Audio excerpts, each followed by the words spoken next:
Hello everyone and welcome to a really wild game that just finished a couple of seconds ago in the title Tuesday. I think it's round 7, although I could be wrong, maybe it's round 8. And it features Andrew Hong with white versus Magnus Carlsen. We haven't featured Andrew on the channel yet. This is the first time we're doing so. And well, he's not just a grandmaster, he's also studying at a university. So just because you're in school, that's no excuse not to become a grandmaster, as you can see here from Andrew's example. And he also, if you guys remember, in 2021 in the Pro Chess League, he defeated some very strong players like Yanni Pomnishi and Wesley So. Now let's see what he does here against Magnus Carlsen. Now it's Title Tuesday, 3 minutes per player. Plus, I think it's 2 seconds increment, so let's check it out. Andrew with white opens with pawn to d4. We have pawn to d5 by Magnus, knight to c3, going for the Chigorin variation, pawn to e6 and bishop to f4. We have bishop to d6 and pawn to e3, knight to f6 and queen to f3. So a very interesting setup here. Castles by Magnus, and okay, there are a couple of games that reach this position. Not a lot of them, like there is a game Wei Yi played against Zhu Jina where g4 was played by Wei Yi, and even it is the top move recommended by the engine. But here we have castles queenside by Andrew, and it is now as of move 6 that we have a completely new game. So okay, Magnus captures on f4, we have e captures on f4, doubling white's f-pawns, but you know, for example, if you've ever played the London system and you get doubled f-pawns, it's not really a problem. Pawn to c5 and d captures on c5. We have queen to a5 by Magnus, also getting a bit lower on time.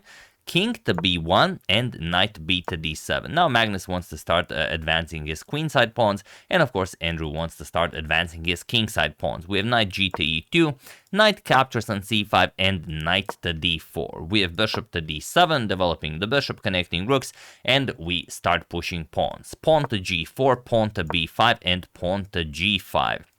Now, even though you can capture here, you very well know that Magnus would love to get rid of these pawns to get the rooks into the attack. So, of course, you're not going to do that. You want to make your attack happen as soon as possible. So, pawn to g5.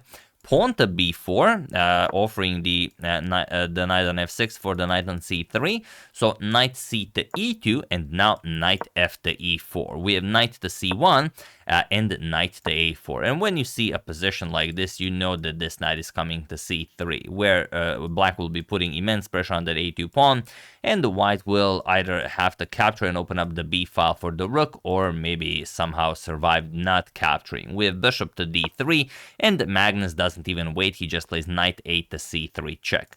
Now, you might think, okay, why not prepare it, something like rook 8 to b8 to make the check even more powerful? Well, you could, but it's a very forcing line that goes bishop captures on e4, knight to c3 check, b captures, opens up a discovery from the rook, knight c to b3, and now d captures on e4, king to a1, and now queen to a3, threatening checkmate, but queen captures on c3, and white is perfectly fine. And if you don't move the queens, yes, both queens are hanging, but you play king to a1, and now the black queen is really hanging since you've unpinned, and there's nothing better than, okay, you could play some other moves like queen captures on a2 and then capture on f3, but white is much better in all of these lines. So after bishop to d3, knight 8 to c3 check right away by Magnus, b captures, and bishop captures on e4. We have queen to a3 by Magnus, threatening checkmate, and knight to d3. Guarding the b2 square, rook 8 to b8 with check, and knight to b3. And here Magnus has to take a moment's rest and just play d captures on e4, but he doesn't. He plays bishop to b5 first, which is an odd move. It's an odd move because it's very hard to realize what bishop to b5 is doing. If he wants to go rook b6, rook to a6, he can do that without putting the bishop on b5. He could also play bishop to a4. Probably he wants to play bishop to c4 for whatever reason. But okay, he's down to 30 seconds on the clock, and he knows why he's doing what he's doing. But d captures on e4 was definitely the way to go, because now he allows Andrew this counterplay of bishop captures on h7, king captures, and king to a1. A very nice defensive idea. We have rook to b6, not rook to b7, rook to b6, preparing to double up, and also rook to a6 is a possibility. And now we have rook to b1.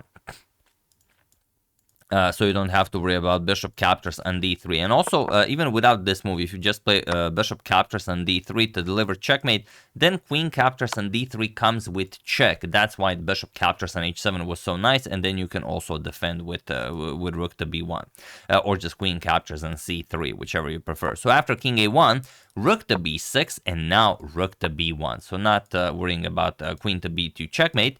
And now we have bishop to c4. You could also go for rook to a6, but if rook to a6, then you're just going to play knight to c1, and the a2 pawn is nicely defended.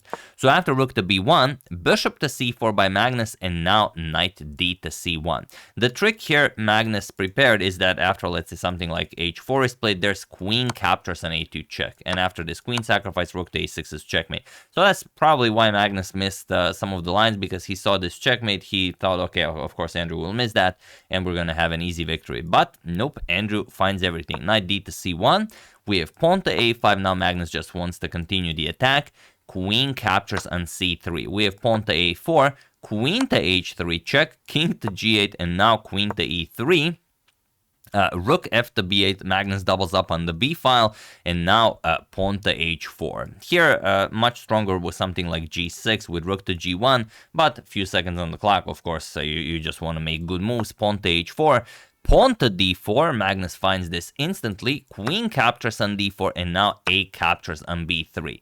C captures on b3, and look at all of this firepower you have aimed towards that b3 pawn. It's still not enough, because if you start capturing, let's say bishop captures, knight captures, rook captures, and rook captures, you don't have checkmate. You don't have checkmate, you don't have any trickery up your sleeve, and Andrew is just up 2 pawns, so that's not gonna work.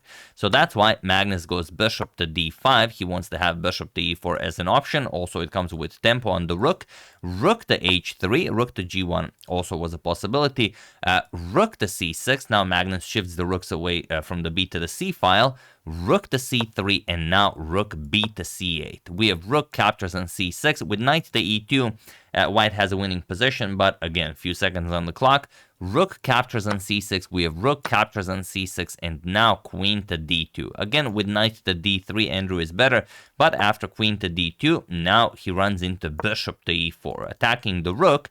Rook to b2 defending, and now queen to c5, threatening queen captures on c1. Andrew goes knight to d3, attacks the queen, and now Magnus plays queen to d4, and Magnus is now completely winning, but Andrew manages to trick him. He plays knight to e5, and there is one move that wins for Magnus, and probably the one Magnus wanted to play. I have no idea. Probably it is what happened.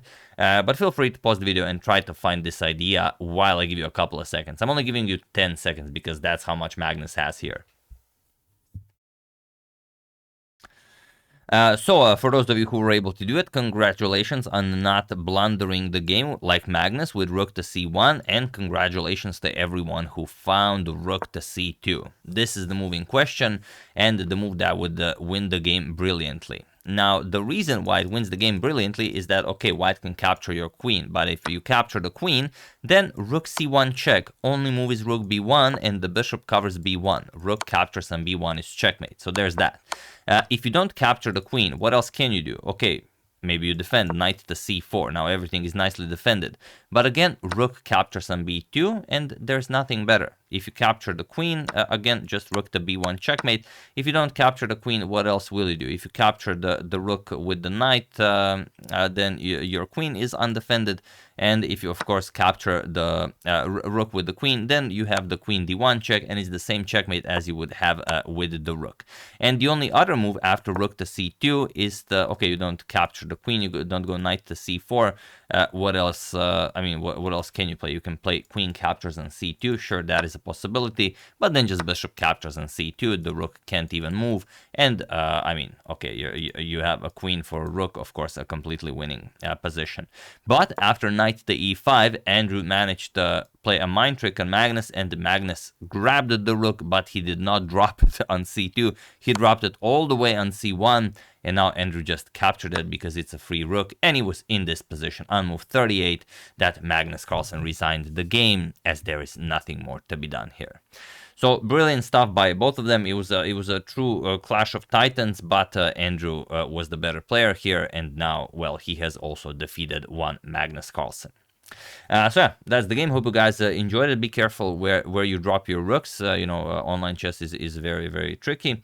I would like to thank Professor Hexagon, William Gould, John Anderson, Anthony, and Little Man for a contribution to my channel. Thank you a lot. Really appreciate it. As usual, you can check 2 of my previous videos here. Thank you all for watching, and I will see you soon, continuing to check up on your wonderful suggestions, such as this one, and whatever else happens in the chess world. Thank you all. I will see you soon, and have an excellent rest of your day. Oh yeah, and tomorrow, Ding versus Gukesh.